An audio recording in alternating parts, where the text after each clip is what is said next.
Hello everyone, my name is Adriana Feiner, and I will discuss the last three parts of Jose Medina's book, Terrorism Unjustified, in this video.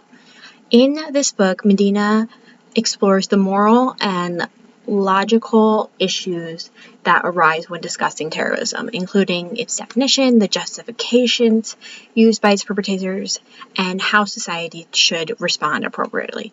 The last three chapters focus on three main topics. What is terrorism, how it's justified by those who use it, and how societies should ethically respond. One of the most critical questions in the book is answered in Chapter 8. Is there ever a moral justification for being a terrorist? Medina has given a very clear answer. No. He says that terrorism is always ethically wrong because it targets innocent people on purpose. Even if the goal is good, such as working against oppression or unfairness, harming civilians is never a moral means to achieve it. He disagrees with utilitarian arguments that say violence could lead to a greater good as a reason to support terrorism. According to Medina, this line of thinking is flawed because it views people as nothing more than tools to achieve a goal, which contradicts basic moral principles that emphasize the worth of every person. He also draws a clear line between knowing terrorism and defending it. We can try to figure out the social, political, and personal reasons why some people might turn to terrorism, but that doesn't mean their actions are correct.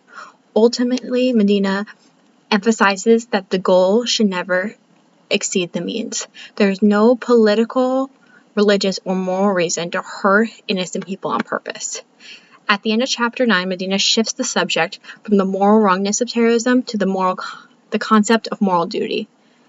Someone else besides terrorists might be responsible for terrorism, which is a complex but essential question he asks. Medina brings up the idea of shared or collective blame, which means that terrorism isn't something that happens by itself. There are also often government systems, social injustices, and cultural beliefs that make it possible for terrorism to occur.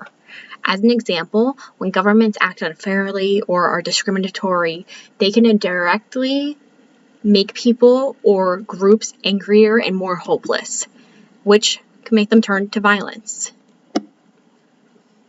There's also hypocrisy in how people react to terrorism, which Medina points out.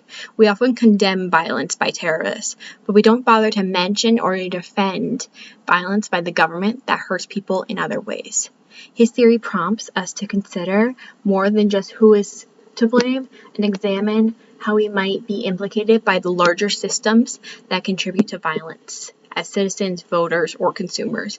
Medina also believed that the moral responsibility meant trying to rectify those wrongs, rather than just reacting to the violence they cause. The last chapter looks ahead and asks, how should societies ethically respond to terrorism?